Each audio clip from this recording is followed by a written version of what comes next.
오늘은 이제 산상수훈 두 번째 시간이잖아요. 제목이 성도의 존재 가치와 품격이다 하는 제목으로 이제 첫 번째 시간을 맞는데요. 우리가 오늘 말씀을 좀 들어가기 전에 지난 시간의 말씀을 먼저 한번 정리해보고 시작하도록 하겠습니다. 지난 시간의 주제는 팔복은 그리스도인의 정체성을 의미한다. 제자의 자격 조건이다. 천국 시민의 삶이다. 주를 위한 희생과 섬김을 하는 삶이다. 자기 부정과 자기 십자가를 지며 주 안에서 참된 만족을 느끼는 삶이다. 이렇게 주제를 정리해봤고, 적용 부분에서는 팔복의 자격은 참된 회심자가 취할 수 있다. 복음의 참맛을 느끼며 하나님 앞에 순수하고 정결해야 한다. 구별된 삶을 위한 노력이 중요하기는 하나 그것이 전부는 아니다. 오직 하나님의 선물로 제공된다. 그리스도를 향한 열정과 갈망으로 찾고 구하라. 이렇게 정리를 해보았습니다.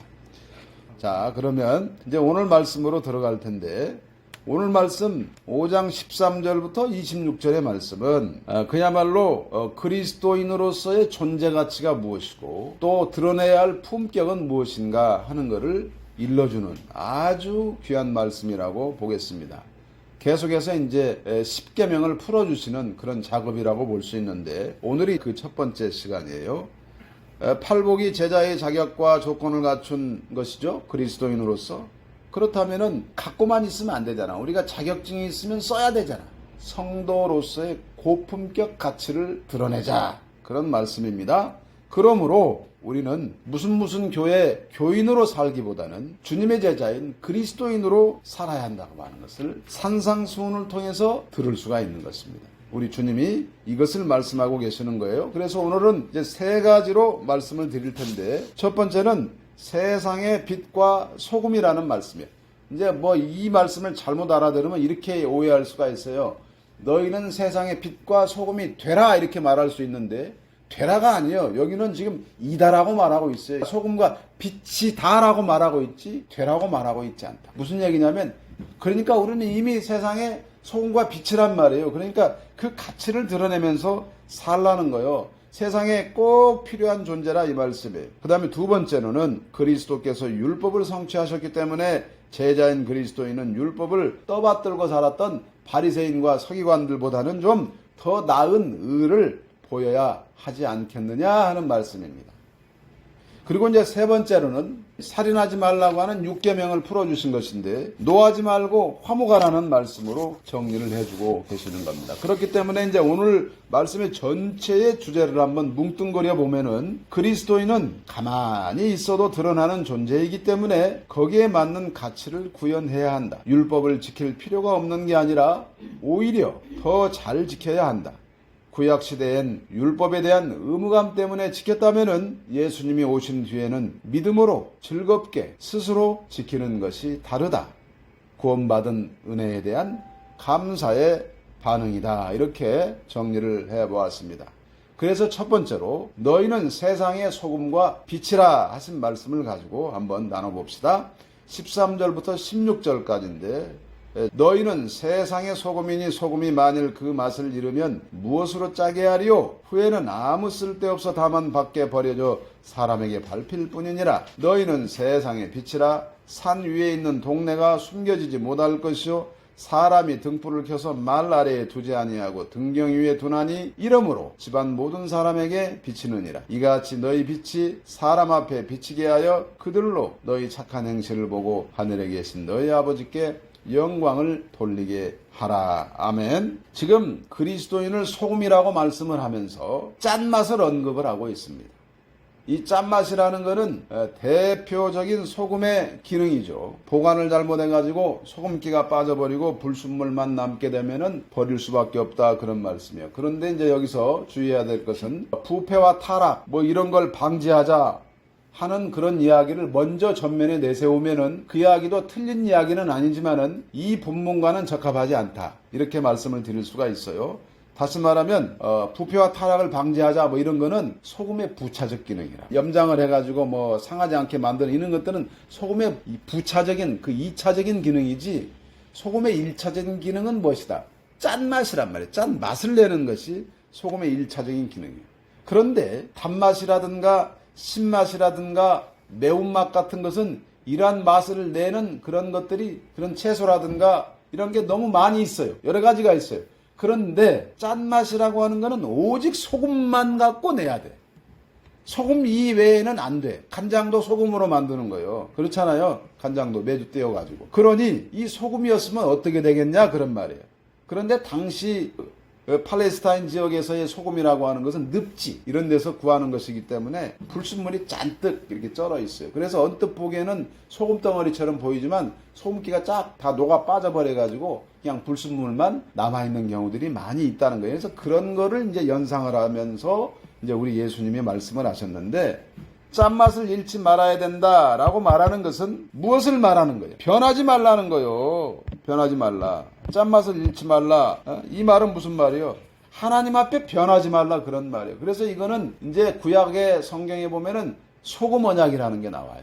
그래서 그 소금 언약과 연결시켜 볼 수가 있는 거예요. 먼저 레위기서 2장 13절에 보면은 소제를 드리면서 소금을 치는 게 있는데, 내 모든 소제물에 소금을 치라. 내 하나님의 언약의 소금을 내 소제에 빼지 못할지니 내 모든 예물에 소금을 드릴지니라. 이게 변하지 말라고 하는, 그러니까 너 하나님과의 약속 가운데에서 변하지 말라는 게, 소제, 제물을 드린다고 하는 것은 뭐예요?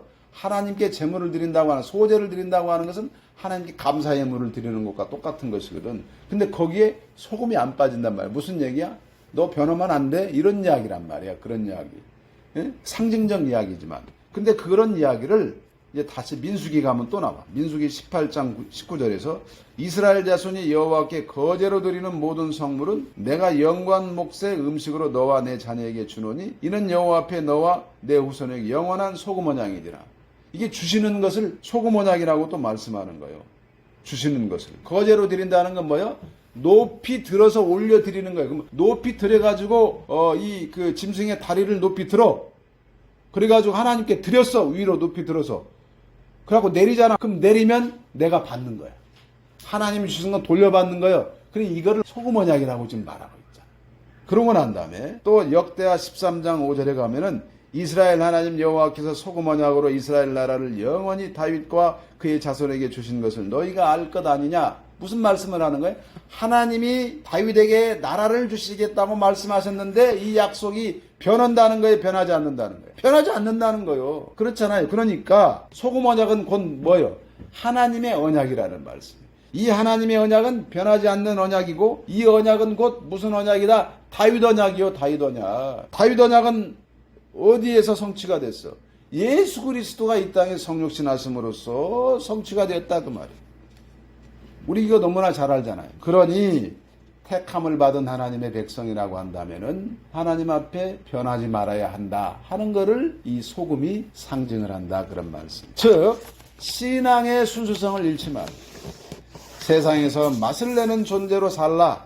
그렇지 않으면은 하나님이 버리신다. 이렇게 말씀을 하는 것이죠. 그 다음에 뭘 말씀해? 이제 빛을 이야기하죠. 빛. 아무리 작은 빛이라고 할지라도 어둠 속에서는 훤하게 눈에 띄지 않습니까?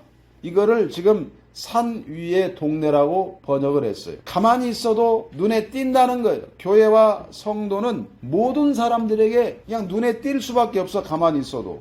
이게 잘하는 것은 그래 뭐 너 교회 다니니까 뭐 그 정도 하는 것은 당연하지 이렇게 생각하겠지만은 만에 하나 뭐를 좀 잘못하면은 그 꼬투리 잡아가지고 아주 그냥 무지하게 욕을 얻어먹는 게 바로 교회이고 성도라 그런 말씀이죠. 그러니 빛이 흐려져서는 안 되겠다 그런 말씀 아니겠습니까? 모범이 되어야 한다 그런 말씀이죠. 그런데 15절에서 등불을 켜가지고 말 아래 두지 않는다고 말해요. 이 말이라고 하는 것은 곡식을 담는 큰 용기라고 생각을 하면 됩니다. 불을 켜가지고 그걸로 확 덮어버리면 불빛이 밖으로 나타날까요? 안 나타날까요? 안 나타나지 않습니까? 그렇게 해서는 안 된다. 누가 그렇게 하겠다는 거예요. 불을 켜면은 등경 위에다가 높은 데다가 이렇게 올려놓지 않겠느냐. 높은 데다 올려놓으면 환하게 주변을 밝히지 않느냐. 바로 이와 같은 존재가 무엇이다. 바로 그리스도인이고 교회다 하는 것을 말씀을 하고 있는 것이죠. 그러면서 16절에서 착한 행실을 언급하고 있습니다. 이 빛을 드러내는 것이 바로 성도들의 착한 행실이라고 이야기하고 있는 거예요. 그런데 이것이 하나님과의 관계 속에서 하나님의 통치를 받아가지고 삶으로 드러나는 그런 관계들, 이웃관계, 이런 관계들에서 드러나는 착한 행실이다. 이렇게 말씀을 하는 것이죠. 바른 신앙의 모습이라고 할 수가 있는데 이때 믿지 않는 세상 사람들이 감동을 하는 거예요. 그래가지고서는 하나님 앞에 나오는 나도 좀 교회 좀 다녀볼까나 뭐 이렇게 얘기하는 거예요. 그러면 나와보세요. 저랑 같이 갑시다. 이렇게 해서 전도가 되는 거라 이 말이에요. 진짜 전도라고 하는 것은 성도들의 바른 행실, 선한 행실이 주요하다 하는 것을 다시 한번 기억하시기를 바랍니다. 하나님의 나라의 확장이 이루어지는 것입니다. 진정한 의미로. 그래서 구별된 존재인 소금과 빛, 그 가치를 드러내어서 하나님의 아름다운 덕을 선포하라고 말하고 있는데 이 말씀은 이제 베드로전서 2장 9절에서 나오는데 너희는 택하신 족속이요 왕같은 제사장들이요 거룩한 나라요 그의 소유가 된 백성이니 이는 너희를 어두운 데서 불러내어 그의 기이한 빛에 들어가게 하신 이에 아름다운 덕을 선포하게 하려 하심이라. 무슨 말씀을 하고 있는 것입니까? 아름다운 덕이라고 하는 것은 우리를 영생으로 들어가게 하신 것이 바로 아름다운 덕이다 하는 것입니다. 두 번째로는 이제 17절부터 이제 20절까지의 말씀인데 그리스도와 율법 그리고 더 나은 의에 대해서 말씀하고 있습니다. 17절과 18절을 먼저 봅니다. 내가 율법이나 선지자를 폐하러 온 줄로 생각하지 말라. 폐하러 온 것이 아니오 완전하게 하려 함이라. 진실로 너희에게 이르노니 천지가 없어지기 전에는 율법의 1.1획도 결코 없어지지 아니하고 다 이루리라. 아멘. 이제 소금과 빛을 말하면서 존재 가치를 드러내야 한다고 말씀하신 주님은 이제 율법을 말씀하시는데 구별된 성도는 율법을 잘 지켜야 한다고 말씀을 하고 있는 것입니다. 왜 그런지 지금 설명을 하시는데 구약의 율법은 그림자 아닙니까? 그리스도께서는 복음으로 성취하셨고 그렇다면은 이제 복음의 시대이기 때문에 율법을 잘 지킬 필요가 없는데 왜 그렇게 말씀하셨을까요? 이게 아니라는 거죠.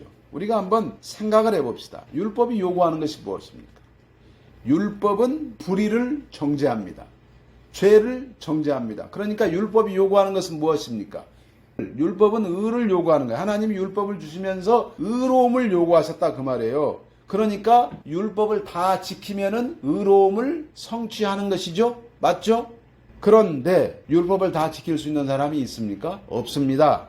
그러죠. 누구도 할 수가 없습니다. 그렇기 때문에 예수님이 오셔가지고 그 율법을 이루셨다는 거예요. 근데 그것이 무엇이다? 예수님이 십자가를 지시는 것이었다는 거예요. 그런데 예수님이 오셔가지고 이 율법을 이루셨다고 하니까 그러면 이제 율법을 없애버려도 되겠네. 이런 사람들이 반드시 등장하게 돼 있어요. 그렇죠? 그리고 또 다른 한편으로는 어떤 사람이 있냐? 예수님이 막 그렇게 얘기를 해? 그러면 그 율법을 무시하는 사람 아니야? 율법 무시하는 사람인데 이렇게 생각할 수도 있다고. 그게 누구요? 바리새인과 서기관들 아니겠습니까? 그러니 예수님이 그 양쪽에 대해서 어떻게 경고할 필요가 있었다 이 말이에요. 그래서 예수님이 이와 같은 말씀을 하시는 거죠. 진짜 그리스도인이라고 한다면은 율법을 지키느니 안 지키느니 그런 말 하지 않는다는 거예요. 하나님이 주신 계명을 잘 지켜야 된다고 지금 말씀하시는 거예요. 바리새인과 서기관들도 의에 도달하려고 했어요. 그들은 무엇으로? 행위로, 율법을 지키는 것으로 의에 도달하려고 했습니다. 그런데 예수 그리스도는 십자가로 말미암은 의의 성취죠. 그래서 예수 그리스도를 믿는 자들에게 예수 그리스도가 갖고 계신 그 의로움이 넘겨짐으로 말미암아서 예수 믿는 자들이 다 의인의 대접을 받고 살게 되는 것이다. 우리는 이걸 신학적으로 잘 알고 있잖아요. 그렇잖아요? 그렇기 때문에 그리스도인의 삶이 어떠해야 하는지를 아주 포괄적으로 예수 그리스도의 이 가르침 속에 녹아있다 하는 것을 잊어서는 안 되겠습니다. 그 다음에 19절과 20절인데요. 그러므로 누구든지 이 계명 중에 지극히 작은 것 하나라도 버리고 또 그같이 사람을 가르치는 자는 천국에서 지극히 작다 일컬음을 받을 것이요 누구든지 이를 행하며 가르치는 자는 천국에서 크다 일컬음을 받으리라. 내가 너희에게 이르노니 너희 의가 서기관과 바리새인보다 더 나았지 못하면 결코 천국에 들어가지 못하리라. 아멘. 그래가지고 지금 예수님은 천국의 시민인 그리스도인은 작은 율법 하나라도 성실하게 잘 지킬 뿐만 아니라 그것을 또 잘 가르친다고 말하고 있어요. 이거는 율법을 지키는 자가 구원을 바라고 하는 행위가 아닙니다. 복음의 능력에 의해서 그가 지키는 것이죠. 그리고 가르치는 것이죠. 아까 그 주제에서도 정리했지만 구약 시대에는 율법에 대한 의무 때문에 율법을 지켰다고 한다면은 이제 신약 시대에는 우리가 구원받은 것에 대해서 감사해가지고 기쁜 마음으로 율법을 지키는 것이 다르다고 말씀드렸지 않습니까? 그렇기 때문에 그리스도인은 율법으로 의에 도달할 수 있다고 믿는 바리새인과 서기관들, 이런 사람들보다는 좀 더 나아야 되지 않겠느냐, 사는 모습이 좀 나아야 되지 않겠느냐 하는 것을 말씀하고 있는 것이죠.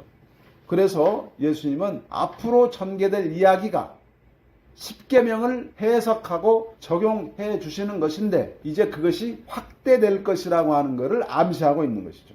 그러므로 그리스도인의 사고와 행동, 감정, 이것이 모두 하나님 통치에 기반을 둔 것이어야 한다, 이렇게 말씀하고 있는 것입니다. 우리가 소위 지정의라고 말하고 있잖아요. 우리의 모든 인격이 바리새인과 서기관들보다는 좀 뛰어나야 되지 않겠느냐. 우리가 이제 이걸 한번 적용해 보면 우리의 의라고 하는 것이 세상 사람들보다는 좀 나아야 되지 않겠느냐. 우리가 이렇게 적용하면서 이해해 볼 수도 있는 것입니다. 이제 어떻게 실천을 해야 된다고 말씀하시는지 이제 한번 가보는데, 세 번째 말씀이죠. 21절부터 26절까지의 말씀입니다. 먼저 22절까지 봅니다. 옛 사람에게 말한 바 살인하지 말라. 누구든지 살인하면 심판을 받게 되리라 하였다는 것을 너희가 들었으나 나는 너희에게 이르노니 형제에게 노하는 자마다 심판을 받게 되고 형제에 대하여 나가라 하는 자는 공회에 잡혀가게 되고 미련한 놈이라 하는 자는 지옥불에 들어가게 되리라. 아멘. 지금 세 번째 말씀이 서로 노하지 말고 화목하라, 이런 주제인데 지금 살인하지 말라고 하는 6계명을 먼저 언급을 하고 있지 않습니까? 그러니까 이게 뭐냐면 더 나은 의라고 하는 것에 대해서 가르치는 첫 번째 말씀입니다. 율법은 살인한 행위에 대해서 형벌을 내리지 않아요. 그런데 예수님은 그 살인의 범위를 넓게 확장을 시켰어요. 그래가지고 이 형제에게 나가라고만 해도 살인이라고 말씀을 하고 있는데, 이거는 바보, 얼간이 막 이런 뜻 아니겠습니까? 형제에게 야 이 바보 같은 놈아, 이렇게 하면 어떻게 된다는 거예요. 그게 살인이라고 하는 거예요. 이게 심각하잖아요. 그러니까 분노하고 미워하기만 해도 이것이 살인이라. 인격을 모두 가는 일체의 행위들 다 살인이라고 규정을 하고 있기 때문에 우리가 싸우면서 내뱉는 말이 얼마나 험악한 말들이 많이 나와요. 그러니 분노하지 말고 화목하라고 하신 말씀이 우리가 이해할 수가 있는 것이죠. 왜? 살인으로 발전할 수 있는 가능성을 애초에 차단하라, 이런 말씀. 그러니 우리의 생각, 우리의 정서, 감정, 우리의 행동, 이 모두가 살인의 범주에 들어간다는 거예요. 어떻게 하느냐에 따라서. 그러니 근본적으로 살인을 차단하라, 이렇게 강조하고 계신 것입니다. 하나님의 심판을 받아가지고 지옥불에 떨어지기 싫으면은 너네들 알아서 해, 이렇게 엄포를 지금 내리고 계시는 것이죠. 그 다음에 이제 23절과 24절인데, 그러므로 예물을 제단에 드리려다가 거기서 내 형제에게 원망 들을 만한 일이 있는 것이 생각나거든 예물을 제단 앞에 두고 먼저 가서 형제와 화목하고 그 후에 와서 예물을 드리라. 이게 이제 예배 드리러 오는 거예요. 하나님 앞에 예배 드리러 와서 예물을 드리는 건데 먼저 화목하라 이거예요. 그렇게 화목하고 난 다음에 하나님 앞에 나와도 나와라. 아무리 헌금 많이 한다고 이런 상태로는 하나님과는 상관이 없다. 하나님이 받지 않으신다, 이렇게 말씀하시는 것이나 마찬가지니 얼마나 두려운 말씀인가 하는 것을 생각을 해보아야 합니다. 그 다음에 25절과 26절입니다. 너를 고발하는 자와 함께 길에 있을 때 급히 사화하라. 그 고발하는 자가 너를 재판관에게 내어주고 재판관이 옥리에게 내어주어 옥에 가둘까 염려하라. 진실로 내게 이르노니 네가 한 푼이라도 남김없이 다 갚기 전에는 결코 거기서 나오지 못하리라. 아멘.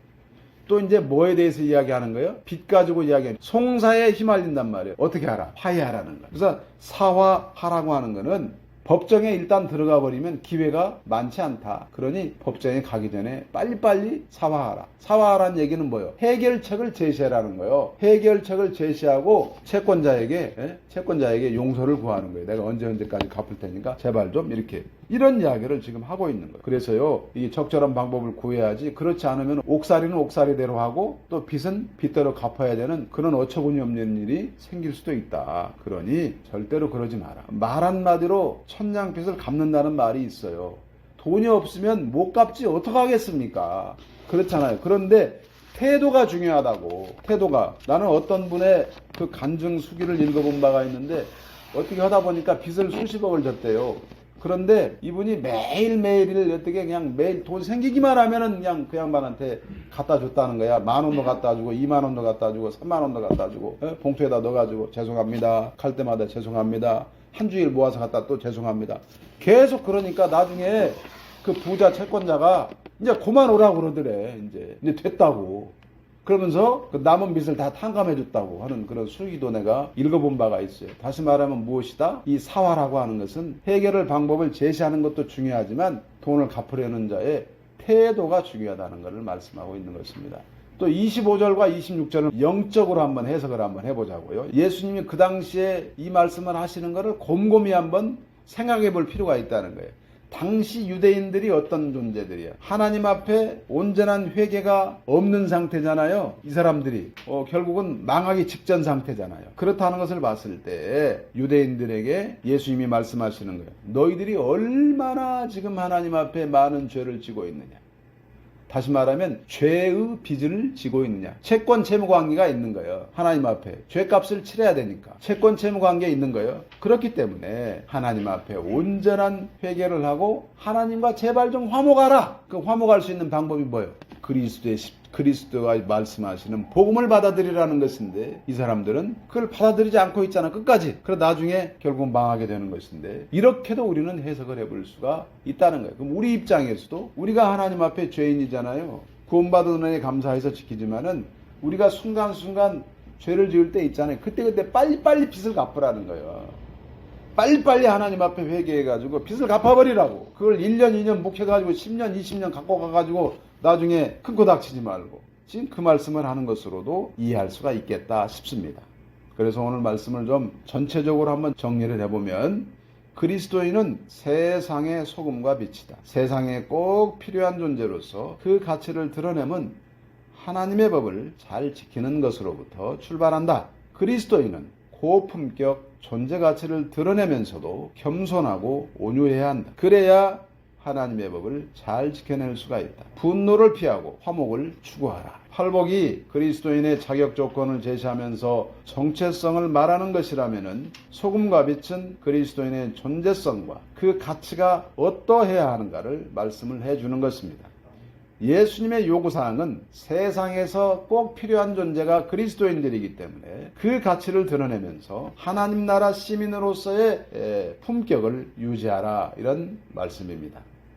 삶과 신앙이 일치되어야 한다고 가르쳐주고 계시는 것이죠. 그러므로 이제 예수님은 율법과 복음의 관계를 설명을 해주시면서 복음 아래서 사는 사람이 어떠해야 되는가를 말씀을 하고 계시는데 율법은 그림자죠. 예수님이 십자가 대속으로 성취하신 것은 복음입니다. 율법이 요구하는 최종적인 의라고 하는 것은 인간이 도달할 수가 없습니다. 왜냐하면 율법을 다 지킬 수 없기 때문에. 예수님만이 하실 수가 있는데요. 그래서 예수님의 의는 믿는 사람들에게 전가가 되죠. 성도가 의인으로서 대접을 받게 되는 것입니다. 그러니 율법을 잘 지키는 것이 성도의 기본이라 그런 말씀이죠. 율법을 떠받들고 살았던 바리새인과 서기관들, 이 사람들은 행위로 구원을 받기 위해서 그리스도인들은 이미 구원을 받았기 때문에 받은 은혜에 감사해서 하나님의 율법을 지키려고 한다고 하는 것이 다르다 그런 말씀이죠. 이와 같은 노력의 일환으로 예수님은 첫 번째 가르침에서 제6계명을 잘 지키라고 말씀을 하시는데 살인금지의 범위를 확대 적용을 하심으로써 그림자인 율법이 행위에 대해서 형벌을 내리는 것에 중점을 두었다면은 복음은 그것을 유발할 수 있는 말과 행동 그리고 생각까지도 주의하지 않으면 안 된다고 가르쳐 주시고 계십니다. 우리는 분명하게 소금과 빛이라고 하는 그런 존재로서의 가치를 드러내며 사는 것이 무엇인가를 오늘 말씀을 통하여 다시 한번 각성하시고 또 실천해냄으로써 우리 하나님께 영광을 올려드리고 매일매일 기쁨이 넘쳐나기를 주의 이름으로 축복합니다. 아멘.